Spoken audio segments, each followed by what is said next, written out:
नमस्कार, मैं हूं राहुल और आप देख रहे हैं जीटीसी न्यूज।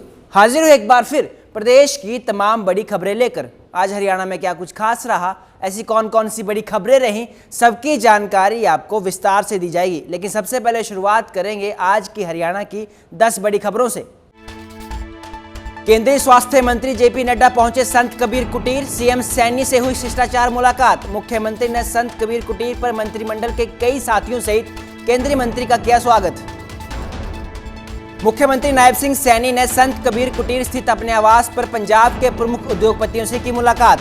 औद्योगिक निवेश और रोजगार से जुड़े विषयों पर विस्तार से किया संवाद। सीएम सैनी बोले, प्रदेश सरकार उद्योगपतियों के हितों को ध्यान में रखते हुए एक व्यापक और भविष्य उन्मुख इंडस्ट्री पॉलिसी कर रही तैयार।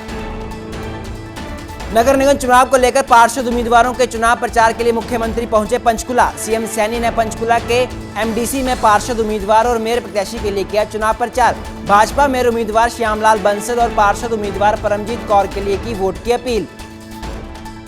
फरीदाबाद में 25,000 की रिश्वत लेता पटवारी किया गिरफ्तार। एसवी और एसीबी की टीम ने की रेड। आरोपी का पर्सनल असिस्टेंट कैश लेकर हुआ फरार। पटवारी ने इंतकाल के नाम पर मांगी थी घूस। हरियाणा में आज से हड़ताल पर 30,000 कर्मचारी। ठेका प्रथा खत्म करने की रखी मांग। संघ के नेता बोले, जब तक सरकार भेदभावपूर्ण प्रथाओं को खत्म नहीं कर देती तब तक हड़ताल रहेगी जारी।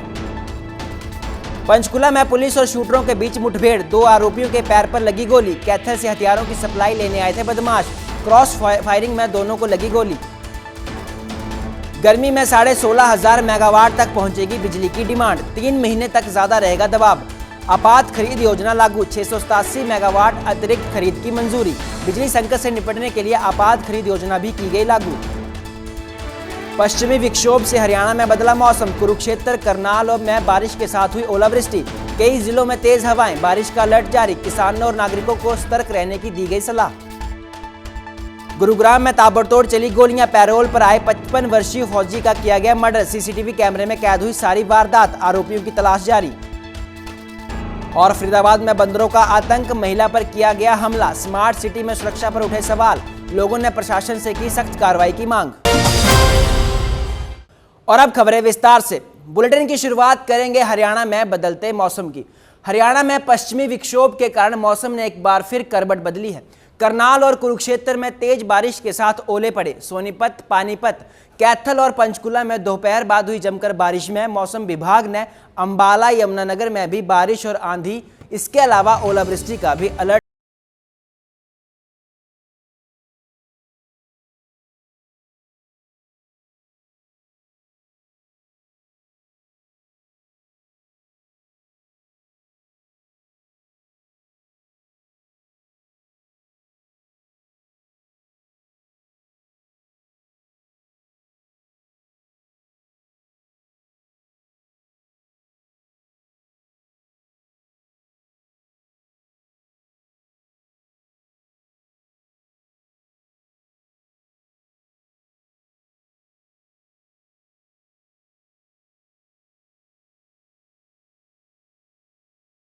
फरीदाबाद, करनाल, कुरुक्षेत्र और यमुनानगर से आ रही हैं। हालांकि बारिश पूरे प्रदेश में हुई है। एक तरफ जहां ओले गिरे, लोगों को गर्मी से राहत मिली, तो वहीं दूसरी तरफ किसानों को भी कई तरह की परेशानियों का सामना करना पड़ा।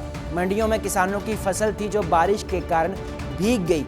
लगातार किसान सरकार से मुआवजे की मांग कर रहे हैं। बारिश नहीं हुई है, बहुत ठंड बन गई, बहुत एनर्जी से आ गया।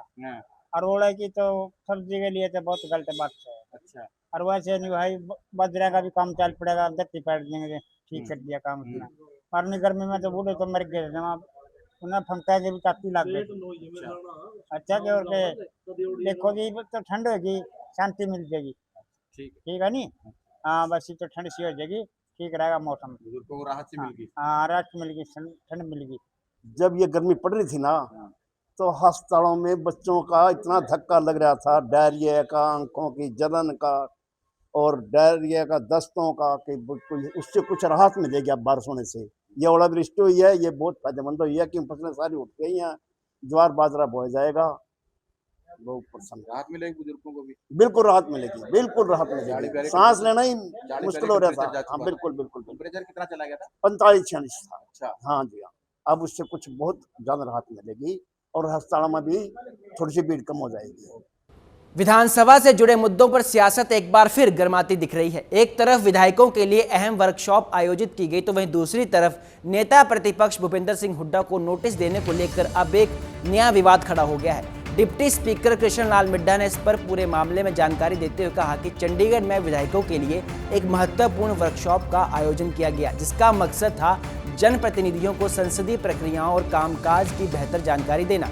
इसी बीच नेता प्रतिपक्ष भूपेंद्र सिंह हुड्डा को नोटिस देने के मुद्दे पर भी सियासत अब और तेज हो गई है, जिस पर डिप्टी स्पीकर ने साफ कहा कि नियमों के तहत ही कार्रवाई की गई है। इस पूरे मामले पर कृष्ण लाल मिड्ढा ने क्या कुछ और कहा, आप भी सुनिए। आज प्रशिक्षण कार्यशाला को आयोजित किया गया, जिसमें कमेटियों को लेके कितना प्रभावशाली बनाया जाए, प्रत्येक विधायक को इसका निमंत्रण था और बहुत से विधायक यहाँ पहुँचे जिन्होंने इस चीज़ का फायदा लिया। लोकसभा से भी पूर्व सांसद व प्राइड के मेंबर्स थे, अधिकारी थे, उन्होंने भी आकर अपने बातों को रखने का काम किया, जिसका फायदा प्रत्येक विधायक को मिला कि किस प्रकार से कमेटियों का हम फायदा ले सकते हैं और अपनी बात को रख सकते हैं। जिस बात को हम विधानसभा में नहीं रख पाते कई बार, तो उन बातों को हम लोग अपनी कमेटी में रख सकते हैं। सर तमाम विधायक पहुंचे थे, घूमे जा रहे हैं? लगभग 35 विधायक के आसपास थे। कुछ विधायक नहीं आ पाए, तो कई बार किसी को आवश्यकता भी होती है, कई बार कुछ लोग सोचते हैं इसको ज़रूरी नहीं है, लेकिन ये हर एक विधायक के लिए बहुत ही आवश्यक है कि उनको सीखने का मौका मिलता है। और इसी प्रकार के कार्य हम लोग स्पीकर साहब और मैं सब मिलकर ऐसी और भी कार्यशालाएं लगाएंगे, ताकि जिस मकसद से हम लोगों को जनता ने चुन कर भेजा है उसका पूरा हम लोगों के पास पता होना चाहिए कि हम उसका कैसे कैसे फ़ायदा ले सकते हैं, ताकि वो पब्लिक के लिए काम आए। सर हरियाणा के पानीपत में केंद्रीय ऊर्जा मंत्री मनोहर लाल ने अधिकारियों और सरपंचों के साथ एक लंबी बैठक कर विकास कार्यों को तेज गति देने का संकल्प लिया। इस बैठक में जिले के करीब 35 गांवों के सरपंचों को बुलाकर प्रत्येक गांव के विकास कार्यों की समीक्षा की गई और जल्द ही अधूरे कामों को पूरा करने के निर्देश दिए गए।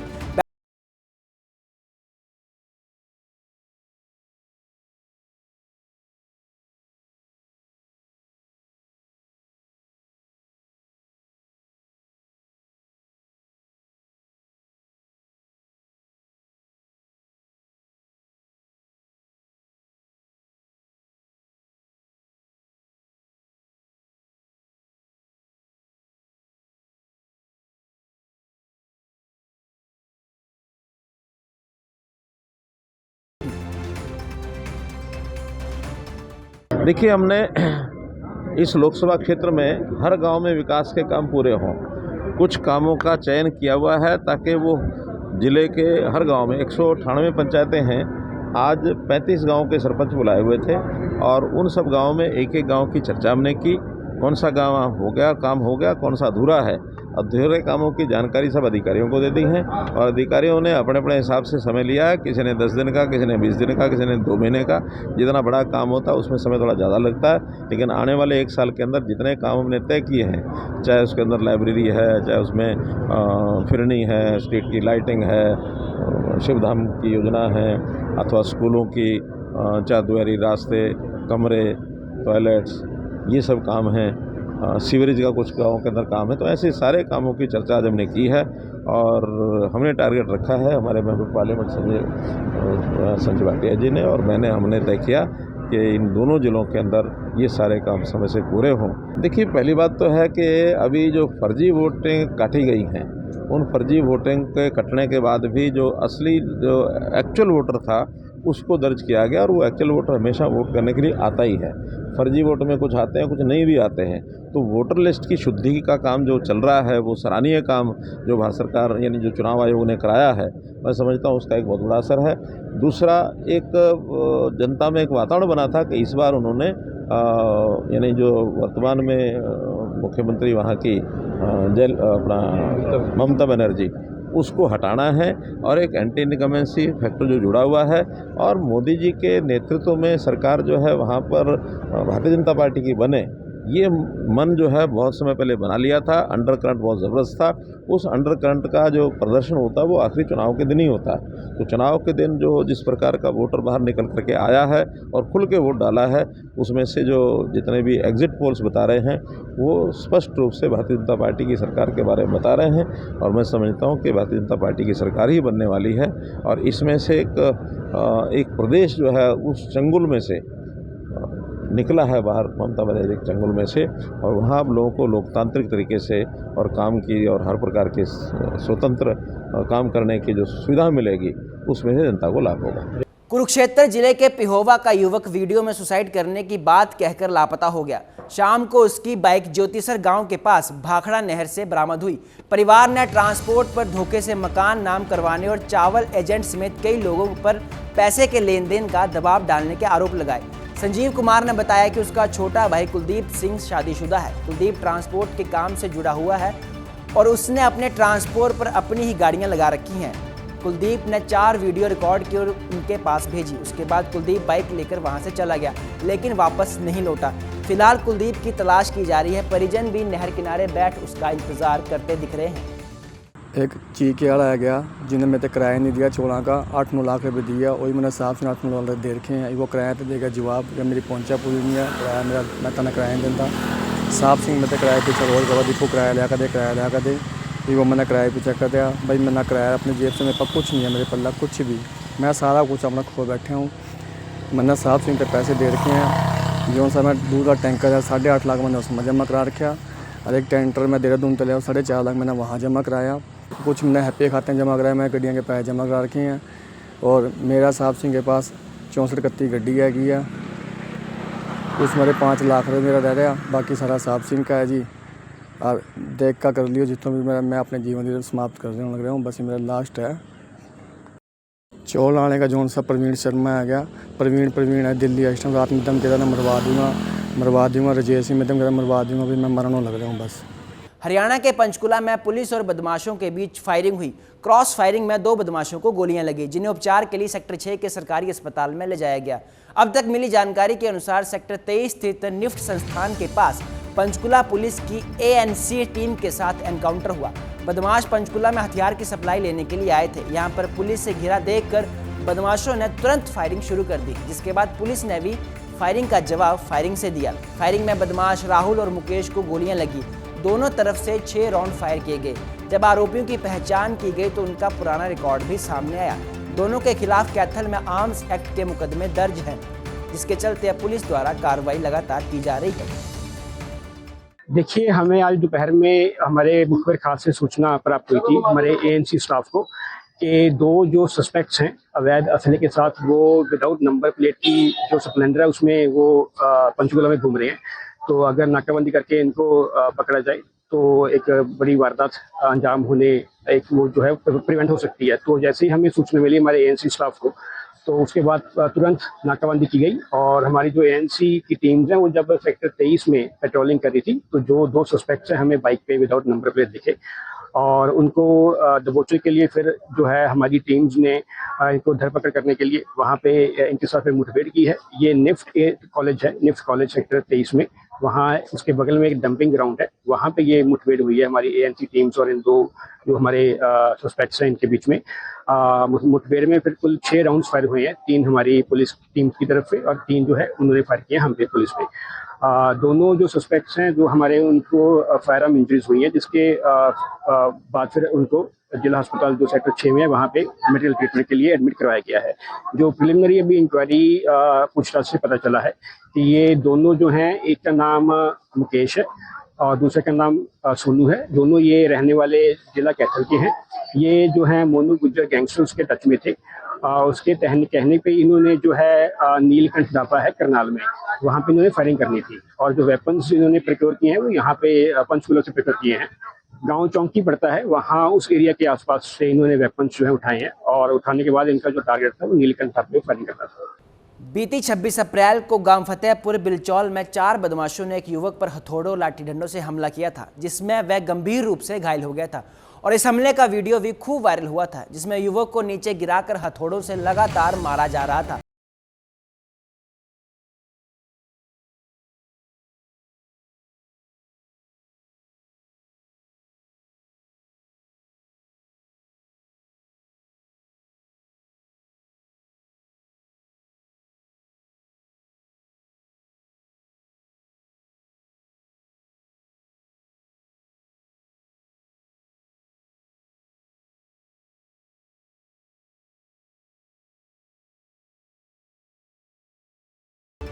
जी ये 26 तारीख की घटना है, जिनमें हमें शिकायत मिलने पर गैर इरादत हत्याओं के तहत हमने मामला दर्ज किया था।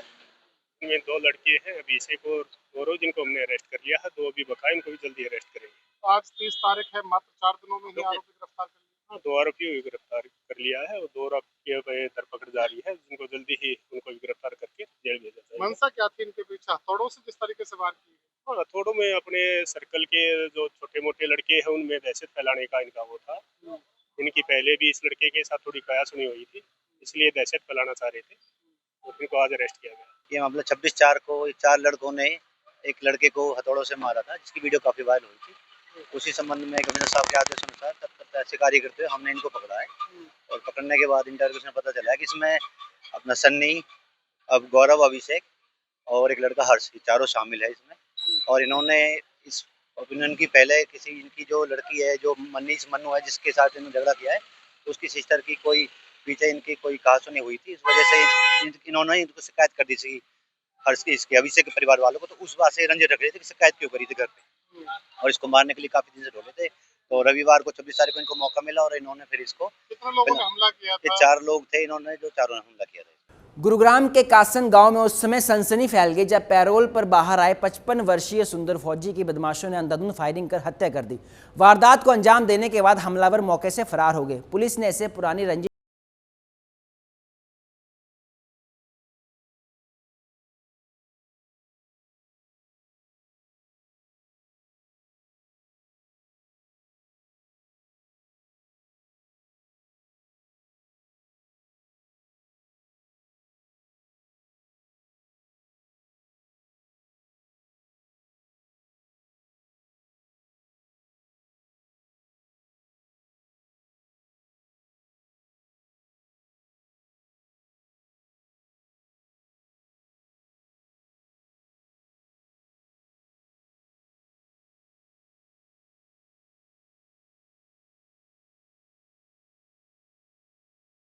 मेरे हस्बैंड आर्मी से रिटायर्ड थे, कमांडो थे, और वो बस पैसों की कम से कम जो 2 करोड़ की बहादुर ने पैसे ले रखे थे हमसे, तो उनको उन्होंने मार दिया था कुछ काफी टाइम पहले। अब उसके लड़के ने मेरे पति को मारा। हाँ, पहले से कोई आपकी रंजिश थी? नहीं, रंजिश कोई नहीं थी हमारी। बहुत मीठा था, एक साथ खाते थे, एक साथ पीते थे। उन दोनों, सिर्फ दोनों का ही उठना बैठना था और किसी का नहीं था हमारे घर में। ना उनके बच्चे हमारे आते थे, ना हम उनके जाते थे। बस इसी कारण ये हुआ। अभी भाई साहब क्या कर रहे थे? अभी तो जेल में थे, 17 दिन की छुट्टी, अपनी बेटी की शादी करने आए थे। ये लगभग 8:53 पे सूचना मिली थी कंट्रोल से कि कासन गांव के अंदर एक व्यक्ति को गोली मार दी है, ठीक है, जिस पे हमारी टीम मौके पे आई थी।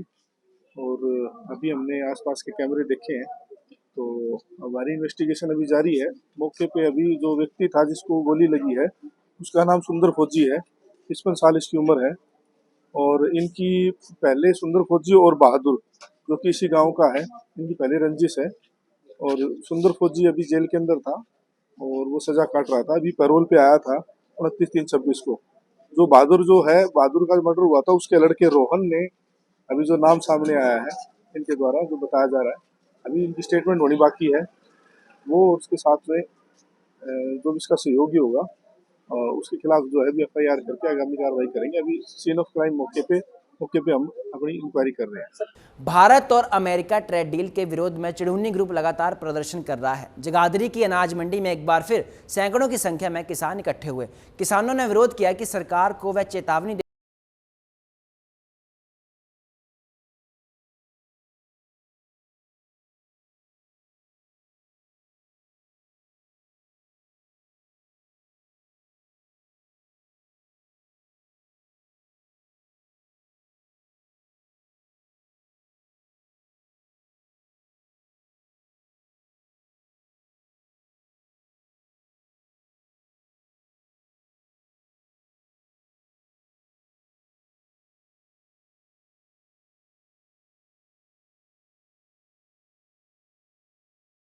यमुनानगर डिस्ट्रिक्ट को प्रधानमंत्री के नाम मांग पत्र दिया। इसमें हमारी मांग है कि जो समझौता अमेरिका के साथ और अन्य देशों के साथ कृषि का होने जा रहा है ट्रेड डील में, उससे जो है वहाँ का अनाज, वहाँ की जो है दालें, दूध और अन्य प्रोडक्ट हम सस्ते रेट पर हमारे देश में आएंगे। और यहाँ का जो किसान है वो बर्बाद होगा, क्योंकि अभी भी हमारे देश के किसानों को MSP नहीं मिलती। सभी का अनाज आज भी MSP पर नहीं बिकता। अगर वहाँ से कम रेट पर आएगा तो यहाँ का किसान बिल्कुल है जो तबाह होगा, छोटा व्यापारी बर्बाद होगा। उसको लेकर लंबे समय से आंदोलन चल रहा है। अभी 23 मार्च को एक बहुत बड़ी रैली पिपली के अंदर भी की थी और कहा था कि सेंटर सरकार से आपकी बात करवाई जाएगी, लेकिन नहीं करवाई गई। फिर कुछ दिन पहले एक डेलीगेशन जो भारत सरकार का अमेरिका गया था, हमारे को पता लगा है उन्होंने कुछ जो मांगों पर तो सहमति बन चुकी है, लेकिन कुछ पर भी पेंडिंग छोड़ दिया गया है।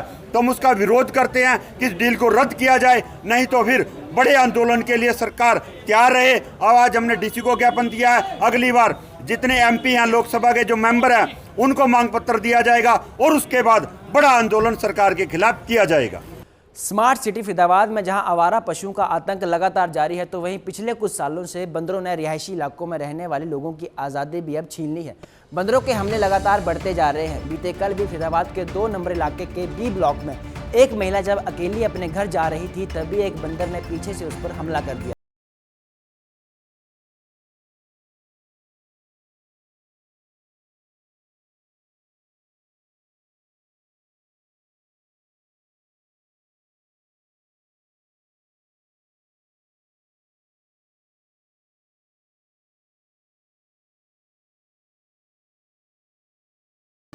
हाँ जी, 2 नंबर B ब्लॉक में एक महिला के ऊपर आया बंदर, उसको छोड़ नहीं रहा। आप वीडियो में भी देखोगे।